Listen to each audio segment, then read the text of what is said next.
নমস্কার, আমি astrology astrology and বাস্তু চ্যানেলে আপনাদের সবাইকে স্বাগত। বৈদিক জ্যোতিষশাস্ত্রের অনেক অঙ্গ রয়েছে। সেই অঙ্গগুলির মধ্যে প্রধান তিনটি অঙ্গ রয়েছে।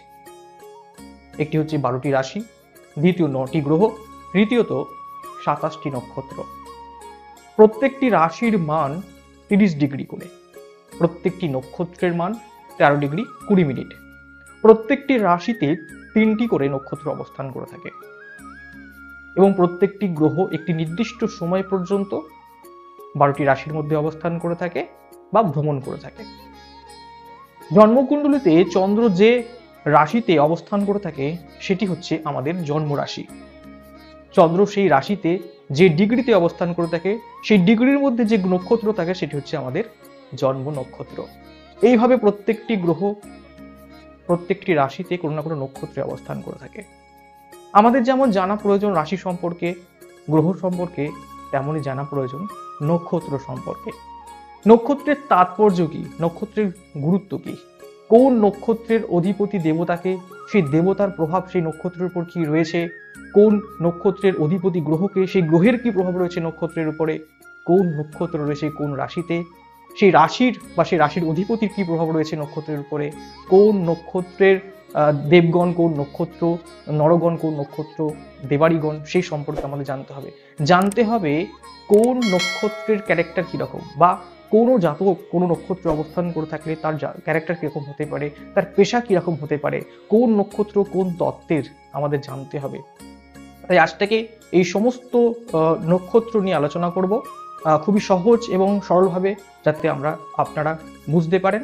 আশা করি ভালো লাগবে, তাই শেষ পর্যন্ত অবশ্যই ভিডিওটি দেখতে থাকুন, কারণ আজকে আলোচনা করব 27টি নক্ষত্রের মধ্যে প্রথম নক্ষত্র অশ্বিনী নক্ষত্র। ভারতীয় বৈদিক জ্যোতিষশাস্ত্রে অশ্বিনী নক্ষত্রকে 1 নম্বর নক্ষত্র বলা হয়ে থাকে। অশ্বিনী শব্দের শাব্দিক অর্থ হচ্ছে অশ্বারূপ ধারণী। ভারতীয় বৈদিক জ্যোতিষশাস্ত্র অনুসারে একটি অশ্বের মস্তক বা ঘোড়ার মাথাকে এই নক্ষত্রের প্রতীক চিহ্ন বলা হয়ে থাকে। আবার অনেকে একটি ঘোড়া বা দুটি ঘোড়াকেও এই নক্ষত্রের প্রতীক চিহ্ন বলে মনে করে থাকেন। তো এখান থেকে বোঝা যাচ্ছে যে এই নক্ষত্রের উপরে ঘোড়ার একটা গুণ বৈশিষ্ট্য রয়েছে। ঘোড়াকে সাধারণতভাবে যাত্রা বা গমন বা গতিশীলতার প্রতীক বলে মনে করা হয়। প্রাচীনকালে আজকের মতো ভেহিকেলস ছিল না, যানবাহন ছিল না।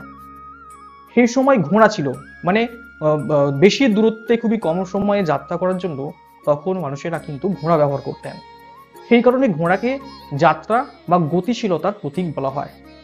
সেই কারণে বৈদিক জ্যোতিষরা বলেছেন যে এই নক্ষত্র কোনো না কোনো প্রকারের যাত্রা, কোনো না কোনো প্রকারের কর্ম আরম্ভ বা কোনো না কোনো প্রকারের ঘটনার সঙ্গে সরাসরি সম্পর্ক রেখে চলে।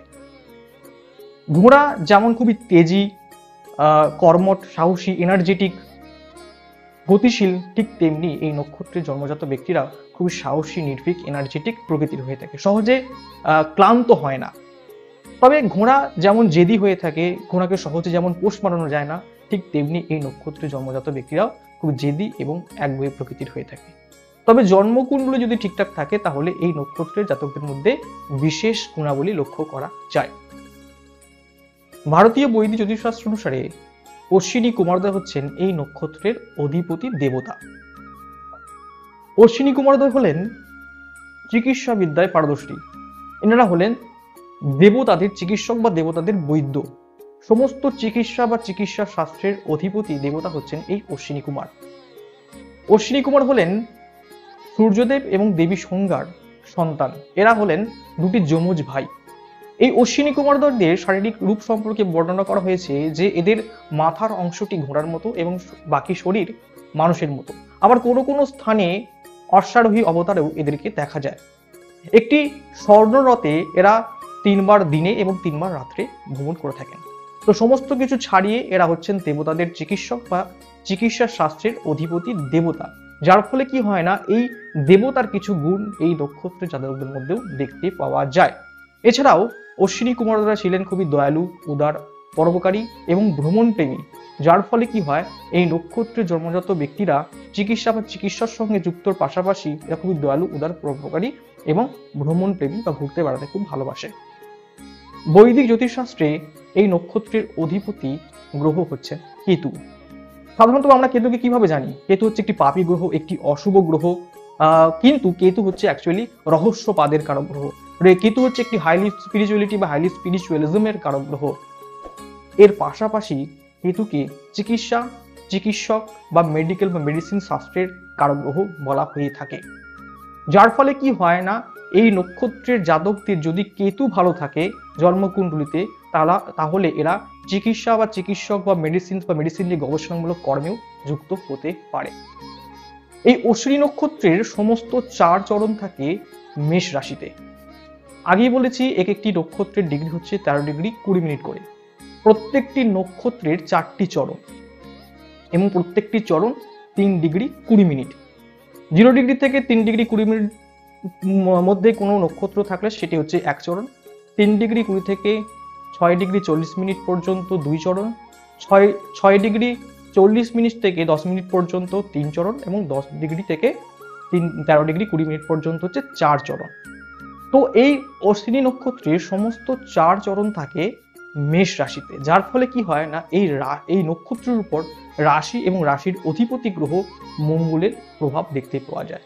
যার ফলে কি হয় না, অশ্বিনী নক্ষত্রের জন্মজাত ব্যক্তিরা খুবই সাহসী, তেজি, পরাক্রমী, এনার্জেটিক প্রকৃতির হয়ে থাকেন।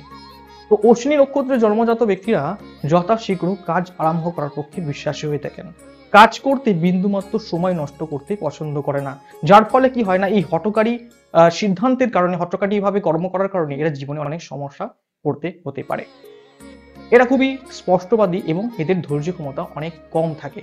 কিন্তু এই নক্ষত্রের জাতকেরা অন্য জাতকদের তুলনায় অনেক বেশি বুদ্ধিমান বা বুঝদার।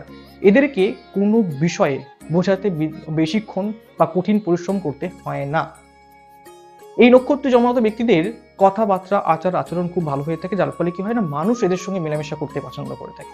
এই নক্ষত্রে জন্মজাত ব্যক্তিদের সুন্দর, আকর্ষণীয় দেখতে হয়ে থাকে, কারণ এই নক্ষত্রের অধিপতি দেবতা অশ্বিনী কুমারোদয় ছিলেন চির যুবক। আর এই দেবতার প্রভাবে এই নক্ষত্রের জন্মজাত ব্যক্তিদের শারীরিক গঠন খুবই সুন্দর হয়ে থাকে।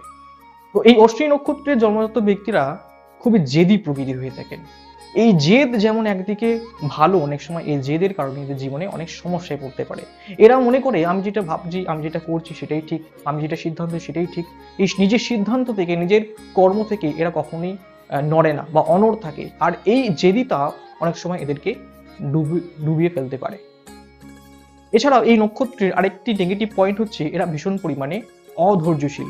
কোনো বিষয়ে ধৈর্য থাকে না, কোনো বিষয়ে স্থিতিশীলতা থাকে না। যার ফলে কি হয় না, এদের জীবনে স্টেবিলিটি থাকে না। কর্ম, চাকরি, ব্যবসা যাই হোক না কেন, এদের বারবার পরিবর্তন হয়ে থাকে। যার ফলেও কিন্তু জীবনে এদের সমস্যা ভোগ করতে হতে পারে। আদারওয়াইজ এই নক্ষত্র খুব ভালো নক্ষত্র। এই নক্ষত্রে জন্মজাত ব্যক্তিরা চিকিৎসা বা চিকিৎসক বা মেডিসিন রিলেটেড কোনো কর্মের সঙ্গে জীবনে যুক্ত হলে ভালো উন্নতি করতে পারে, সফলতা অবশ্যই অর্জন করতে পারে।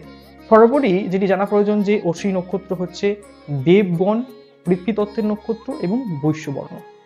তো কোন তত্ত্বের ব্যক্তিরা কিরকম হতে পারে বা পৃথ্বীতত্ত্বের ব্যক্তিরা কিরকম হতে পারে সেই নিয়ে অলরেডি একটি ভিডিও রয়েছে, আপনারা চাইলে অবশ্যই দেখে নিতে পারেন। ডেসক্রিপশন বক্সে লিঙ্ক দেওয়া রয়েছে। তো এরপরে আলোচনা করবো ভরণী নক্ষত্র নিয়ে, তবে নেক্সট ভিডিওতে। আজকে এই পর্যন্ত। ভিডিওটি ভালো লাগলে লাইক, শেয়ার এবং কমেন্ট অবশ্যই করবেন এবং চ্যানেলটিকে অবশ্যই সাবস্ক্রাইব করবেন। আজকে এই পর্যন্ত। সকলে ভালো থাকুন, সুস্থ থাকুন। নমস্কার।